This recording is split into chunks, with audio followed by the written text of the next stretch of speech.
இந்த பிரீத்தி பிரச்சனை போய் அடுத்து தேன்மொழி பிரச்சனை வந்துடும் போல இருக்கே. இவளை நடிக்க சொல்லி கூட்டிகிட்டு வந்தா இவ உண்மையிலேயே பிரீத்தியா மாறிடுவா போல இருக்கே. அம்மா வீரமாத்தி தாயே, இது என்னம்மா சோதனை?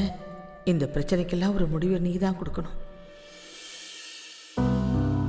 அம்மா, ஆடிட்டர் எல்லா ஃபைலையும் செக் பண்ணிட்டாரு.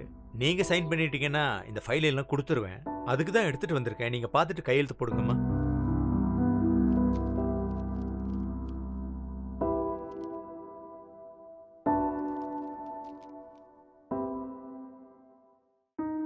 அம்மா, கேட்கறேன்னு தப்பா நினைச்சுக்காதீங்க. ஏன் இப்படி ஒரு மாதிரி உட்காந்துட்டு இருக்கீங்க? என்ன பண்றது, எல்லாம் என் பேரனோட வாழ்க்கையை நினைச்சுதான். அதான் எல்லாம் செட் பண்ணியாச்சேம்மா. இன்னும் ஒரு வாரம் தானே இருக்கு.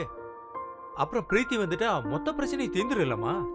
இந்த ஒரு வாரத்துல புதுசா ஏதாவது பிரச்சனை வந்துருமோன்னு எனக்கு ரொம்ப பயமா இருக்கு. அப்படி என்னம்மா பெரிய பிரச்சனை வந்துட போகுது? ஸ்ரீஜா அப்பப்ப கோபப்படுவாங்க. விக்ரம் என் மேல பாசம் இல்லைன்னு சொல்ல போறாங்க. இதெல்லாம் வழக்கமா நடக்கிறது தானம்மா. அது இல்லை சண்முகம், பிரீத்தி இடத்துல இப்ப இருக்கிற தென்மொழியால ஏதாவது பிரச்சனை வந்துருமோன்னு எனக்கு ரொம்ப பயமா இருக்கு. அம்மா, தேன்மொழி ஒரு குழந்தை மாதிரிம்மா. சூதுவாது கூட தெரியாது. அதுதானே பிரச்சனையே. அவளுக்கு எதுவுமே தெரியாது.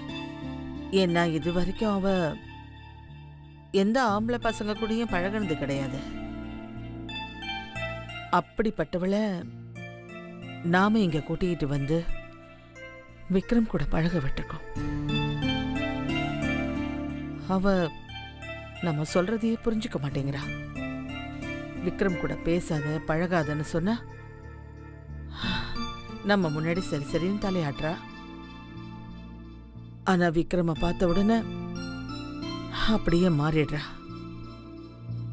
அவன் பின்னாடி ஆட்டுக்குட்டி மாதிரி போயிடுறா. அவன் என்ன சொன்னாலும் கேக்குறா. அம்மா, அவ பிரீத்திய நடிக்கிறாளம்மா. அதனால விக்ரம் கிட்ட கொஞ்சம் நெருக்கமா பேசுறா, பழகிறா. சந்தேகம் வராம இருக்கணும்ல, அதுக்காக அப்படி நடந்துக்கிறா, வேற ஒண்ணும் இல்லம்மா. இல்ல சண்முகம், அவ விக்ரம பார்த்த உடனே அவளுக்குள்ள ஒரு படபடப்பு வந்துடுது. எனக்கு என்னமோ தேன்மொழிக்கு விக்ரம் மேல ஒரு ஈர்ப்பு வந்துருச்சோன்னு தோணுது. அதெல்லாம் என்னன்னே தெரியாதுமா அவளுக்கு. அவளால சுயமா எந்த முடிவும் எடுக்க முடியாது. சண்முகம், நானும் அந்த வயசை தாண்டி தான்ப்பா வந்திருக்கேன். இந்த வயசுல மனசு ஒரு பேய் மாதிரி. எப்போ எங்க எது மேல ஆசைப்படும்னு சொல்லவே முடியாது. ஒண்ணு தேன்மொழிக்கு விக்ரம் மேல ஒரு ஈர்ப்பு வரலாம், இல்ல விக்ரமுக்கு தேன்மொழிய ரொம்ப பிடிச்சு போகலாம். அம்மா, இப்போ பிரீத்தியே நேரா வந்த உடனே எனக்கு பிரீத்தி வேணா, இந்த பிரீத்தி தான் வேணும்னு சொன்னா என்னப்பா பண்ணுவோம்? சண்முகம், அவங்கிட்ட இவ பிரீத்தி கிடையாது தேன்மொழின்னு சொன்னா அவன் சத்தியமா நம்ப மாட்டான். ஏன்னா எனக்கு தெரியும் என் பேரனை பத்தி. அவன் ரொம்ப பிடிவாதக்காரன். பிடிச்சா பிடிய விடவே மாட்டான் அவன். அம்மா, என்னம்மா சொல்றீங்க? எனக்கு ஒன்னும் புரியலம்மா. விக்ரம்க்கு எப்படி தேன்மொழி மேல காதல் வரும்? பிரீத்தி கூட 4 வருஷம் ஒன்னா படிச்சிருக்காங்க, நிறைய பழகி இருக்காங்க. அவங்களுக்குள்ள நிறைய விஷயங்கள் நடந்திருக்குமா. அதையெல்லாம் தூக்கி போட்டுட்டு தேன் பின்னால எப்படிமா வர முடியும்? வயசு வயசு சண்முகம், அவனுக்கு வரலனாலும் தேனுவுக்கு வந்துடுச்சுன்னா விக்ரம் தான் வேணும்னு சொன்னா நாம என்ன பண்றது? அம்மா, அப்படியெல்லாம் நடக்காதுமா. நீங்க தேவையில்லாம மனசை போட்டு குழப்பிக்காதீங்க. உங்க மனசுக்கு எல்லாமே நல்லபடியா நல்லதா நடக்கும்.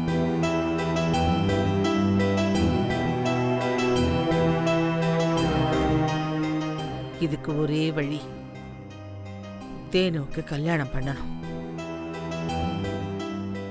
அவ இங்க நடிக்கிறதுக்காகத்தான் வந்திருக்காங்கிறத அப்பப்ப நினைவுபடுத்திக்கிட்டே இருக்கணும். அம்மா, அத நினைவுபடுத்தவும் தேனுக்கு சொல்லி கொடுக்கவும் தானே சிவகாமி இங்க வந்திருக்காங்க. இல்ல சண்முகம், சிவகாமியை நம்ப முடியாது.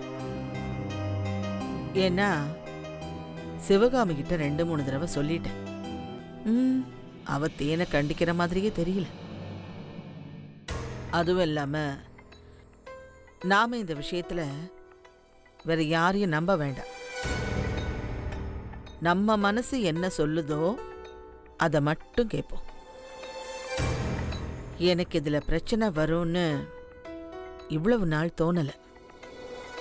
ஆனா இப்போ அது புதுசா தோணுதுன்னா கண்டிப்பா நடக்கும், கண்டிப்பா நடக்கும். ஏன்னா என் உள் மனசு ஏதாவது சொன்னா அது சரியா இருக்கும். அம்மா, நீங்க எப்படி சொல்றீங்களோ அதே மாதிரி பண்ணிடுவோம். நீங்க இப்ப இவ்வளவு சொல்றீங்களம்மா, கண்டிப்பா அது உறுதியான முடிவா தான் இருக்கும். சண்முகம், ஒண்ணு பண்ண, சிவகாமியை கொஞ்சம் கூப்பிட. இதோ வர சொல்றோம். வர சொல்.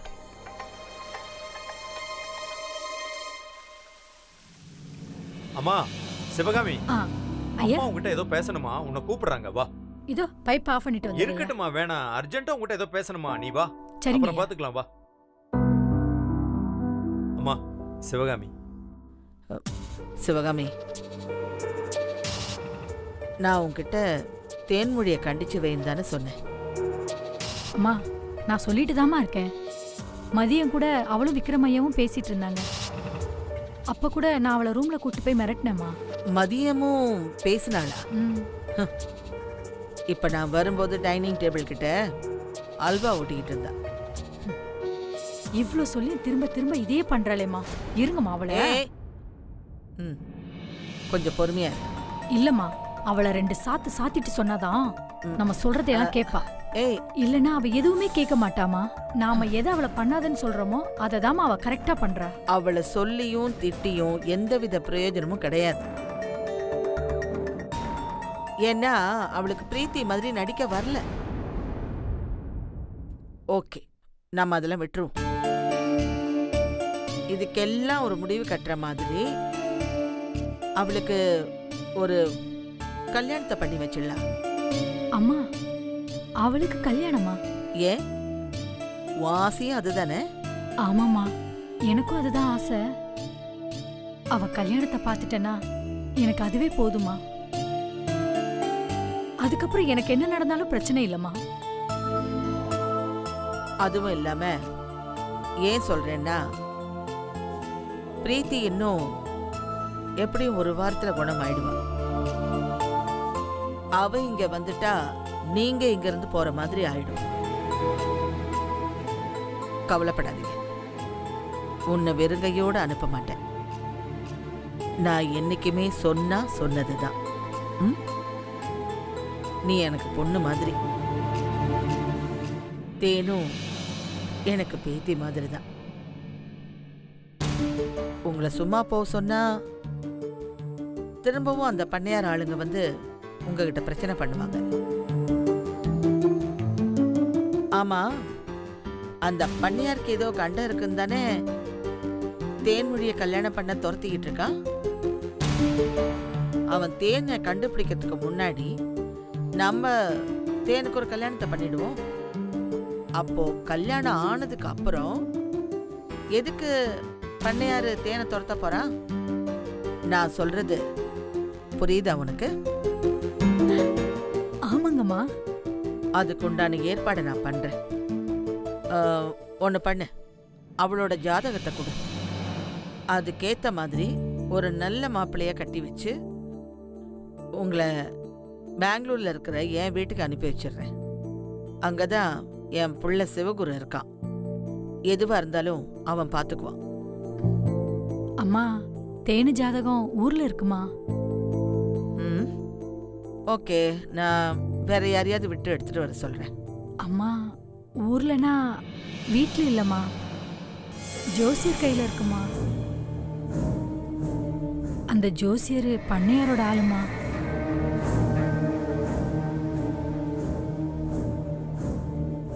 ஜோசியர்கிட்ட ஆள் அனுப்பிச்சா அந்த ஆள் தரமாட்டான். நம்ம விக்ரமோட ஃப்ரெண்டு அர்ஜுன் இருக்கார் இல்ல சண்முகம், அவரை அனுப்பி வாங்கிட்டு வர சொல்லலாமே. ஜாதகம் வந்த உடனே தேனுக்கு நல்ல மாப்பிள்ளையா பாத்துருவோம். அம்மா ரொம்ப நன்றிங்கம்மா. என்னது இது? அம்மா நான் உங்களுக்கு காலம் பூரா நன்றி கடன் பட்டிருக்கேங்கம்மா. இந்த பாரு, இந்த மாதிரிலாம் பேசக்கூடாது. தேனு எனக்கு இன்னொரு பேத்தி, அவளுக்கு நான் கல்யாணம் பண்ணி வைக்கணும்னு ஆசைப்படுறேன். சரி, கண்ணை தொடச்சுக்கிட்டு போய் வேலையை பாரு. சரிங்கம்மா போ. சண்முகம், அம்மா நான் அர்ஜுன் கிட்ட பேசுறேன். அவர் எப்படியும் ஜாதகத்தை கொண்டு வந்துருவாரு. நீ அவர்கிட்ட போய் ஜாதகத்தை வாங்கிட்டு வந்துரு. சரிங்கம்மா. இங்க பாரு, இந்த விஷயம் நம்ம 2 பேரை தவிர யாருக்கும் தெரியக்கூடாது. பொதுவா போய் ஜாதகத்தை வாங்கிட்டு வந்துரு. ஓகே? ஆமாமா, நல்ல வேளை ஞாபகப்படுத்தினீங்க. அர்ஜுன் தம்பிக்கிட்ட செய்தி எதையும் சொல்லாம தேன்மொழி ஒரு அப்பாவி பொண்ணு, அவ ஜாதகத்தை ஒழிச்சு வச்சிருக்காங்க, அதை மட்டும் வாங்கிட்டு வாங்க அப்படின்னு சொல்லி நான் வாங்கிட்டு வந்துடுறேம்மா.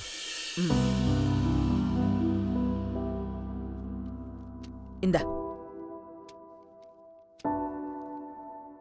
வர்றேம்மா.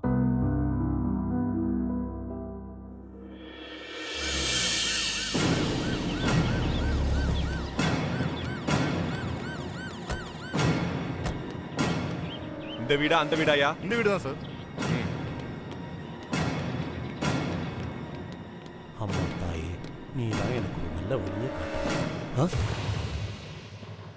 என்ன சார், நீங்க பாட்டுக்கு சொல்லாம கொல்லாம ஷூ காலோட உள்ள வந்துட்டீங்க?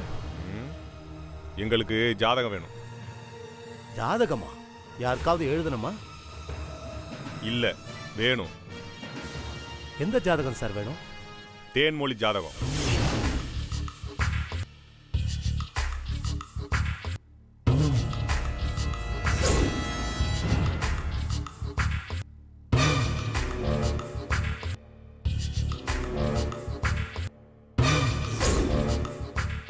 தேன்மொழியா? யார் அவங்க? உனக்கு எல்லாம் தெரியும், நடிக்க கூடாது. தேன்மொழி ஜாதகத்தை கொடுத்துரு, இல்லன்னா தேவையில்லாம ஜெயிலுக்கு போயிருவேன். நீங்க என்ன சொல்றீங்க? எனக்கு அது ஒண்ணுமே புரியலையே. சிவகாமிய தெரியும்ல? தெரியுமே, இந்த ஊரு தான். அவங்க பொண்ணு தேன்மொழிய தெரியும்ல? தெரியும். அந்த பொண்ணு ஜாதகத்தை தான் கேக்குறேன். போ போய் எடுத்து கொடு. மன்னிக்கணும், அந்த பொண்ணு ஜாதகம் என்கிட்ட இல்ல. எங்களுக்கு எல்லாம் தெரியும், அந்த ஜாதகம் உன்கிட்ட தான் இருக்கு. நீதான் பண்ணையார்கிட்ட சொல்லி அந்த பொண்ணை கல்யாணம் பண்ண சொல்லியிருக்க. சார், அந்த மாதிரிலாம் நான் எதுவும் பண்ணல சார். என்கிட்ட தேன்மொழி ஜாதகமே இல்ல. இல்ல இல்ல சார்.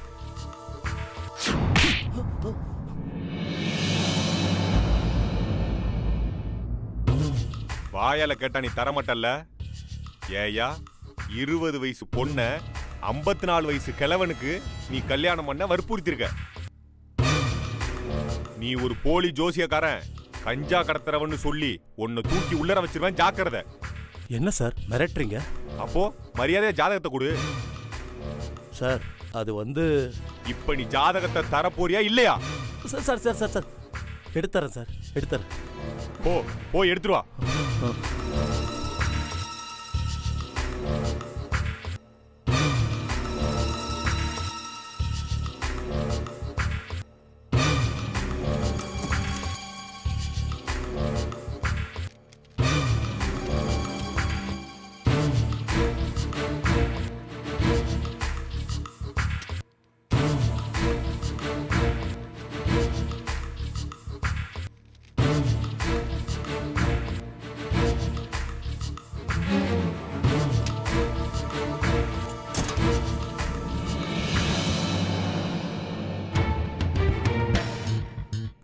இந்தாங்க சார்.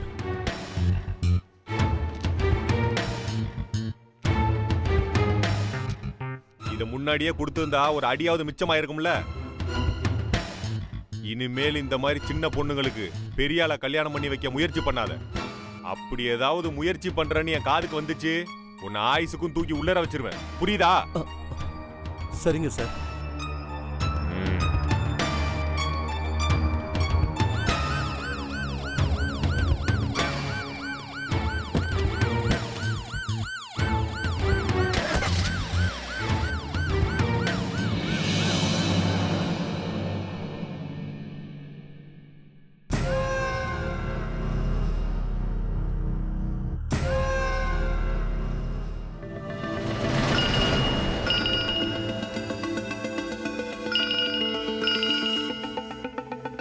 சொல்லியா? ஐயா, போலீஸ்காரங்க வந்து தேன்மொழி அம்மா ஜாதகத்தை வாங்கிட்டு போயிட்டாங்க. யோ, என்னையா சொல்ற? தேன்மொழி ஜாதகமா? அதை எப்படி போலீஸ் வாங்கிட்டு போறாங்க? நீ எதுக்குயா கொடுத்த? அது தெரியலங்கய்யா. அது மட்டும் இல்லையா, நீங்க கல்யாணம் பண்றதுக்காக தேன்மொழி அம்மா வீட்டுக்கு போய் நீங்க மிரட்டிட்டு வந்தீங்கல்ல, அது கூட அவங்களுக்கு தெரிஞ்சு போச்சுங்கய்யா. அத சொல்லி மிரட்டி தான் அந்த ஜாதகத்தை எங்கிட்ட இருந்து வாங்கிட்டு போனாங்க. அப்படின்னா தேன்மொழி இப்ப இருக்கிற வீட்டு ஆளுங்க கிட்ட என்னை பத்தி சொல்லிருக்க போல இருக்கு. அதனாலதான் அவங்க போலீஸ வச்சு ஜாதகத்தை வாங்கிட்டு போயிருக்காங்க. ஐயா, அப்ப தேன்மொழிக்கு வேற இடத்துல மாப்பிள்ளை பார்த்து கல்யாணம் பண்ணி வைக்க போறாங்க. அப்படி பண்ணிட்டாங்க, உங்க உசுருக்கு வரப்போற கண்டத்துல இருந்து நீங்க தப்பிக்கிறது பெரும் பாடாயிடும். அதுக்கப்புறம் நீங்க தேன்மொழியை கல்யாணம் பண்ணி எந்த பிரயோஜனமும் இல்ல. யோ, இந்த உலகத்துல என்ன மீறி எவன் தேனு கழுத்துல தாலி கட்டுறான்னு பார்க்கலாம். இல்ல நான் தான் கட்ட விட்டுருவனா?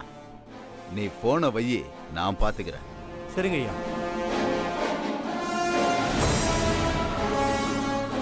இந்த பசங்க எங்க போயிருக்கானுங்க?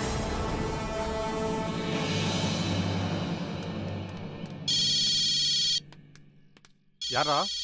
டேய், ஐயாடா. ஐயாவா? எடுத்து பேசுறான். ஐயா, சென்னையில இவ்வளவு நாளா என்னடா பண்றீங்க? ஐயா, அது வந்து என்ன ஐயா நொய்யான்னு? அங்க இருக்கிற போலீஸ்காரங்க நம்ம ஊருக்கு வந்து தென்மொழியோட ஜாதகத்தை வாங்கிட்டு போயிருக்காங்க. உங்களால அந்த தென்மொழியை தூக்கிட்டு வர முடியல. ஐயா, தேனம்மா இருக்கிற ஏரியாவை கண்டுபிடிச்சிட்டோம் ஐயா. கூடிய சீக்கிரம் வீட்டையும் கண்டுபிடிச்சிரும் ஐயா. நீங்க ஒன்றும் கவலைப்படாதீங்க. இன்னும் ஒரே வாரம் தான். அதுக்குள்ள தேனம்மாவை கண்டுபிடிச்சு எப்படியாவது கொண்டு வந்து ஒப்படைச்சிருவாங்க ஐயா. இதோ பாரு, அவனுங்க ஜாதகம்லாம் வாங்கிட்டு போயிருக்கானுங்க. அத வச்சு தேனுக்கு எங்கேயாவது மாப்பிள்ளை கீப்பிள பார்த்து எவனையாவது கல்யாணம் பண்ணி வச்சானுங்க, உங்க ஒட்டுமொத்த குடும்பத்தையும் சேர்த்து வச்சு கொளுத்திடுவேன். அப்படிலாம் ஒன்றும் நடக்காதுங்கய்யா. இன்னும் ஒரே வாரம் தான்யா. அதுக்குள்ள எல்லா பிரச்சனையும் முடிச்சிடறேன்யா. அந்த ஒரு வாரத்துக்குள்ள தேனு இங்க வந்து சேராட்டி உங்களுக்கும் சரி உங்க குடும்பத்துக்கும் சரி அந்த ஒரு வாரம் தான் ஆயுசு. வைடா. டேய், என்னடா சொன்னாரு? இன்னும் ஒரு வாரத்துல கண்டுபிடிக்கலன்னா நம்ம குடும்பத்தையே அழிச்சிருவேன்னு சொல்றாரா. சரி, வண்டி எடுறா, இப்பவே தேடி கண்டுபிடிக்கலாம். தேனு, நீ எங்க போனாலும் உன்னை விட மாட்டேன்டி, விடவே மாட்டேன்டி.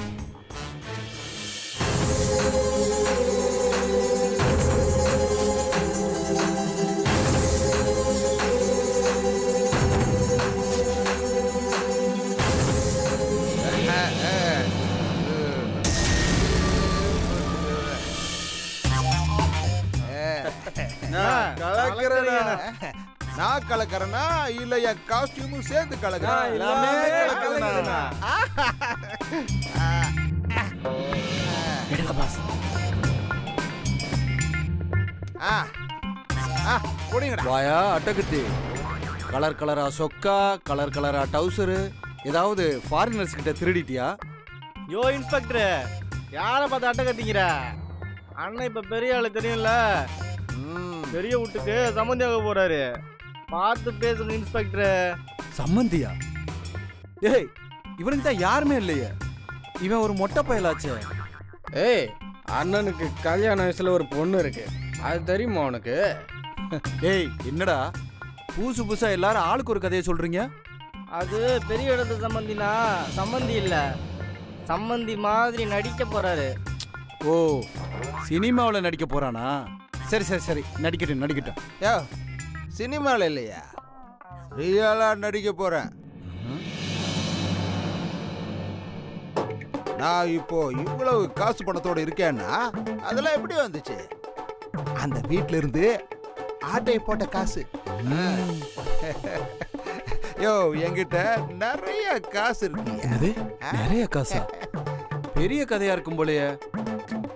ஏய், எப்படிடா காசு வந்துச்சு?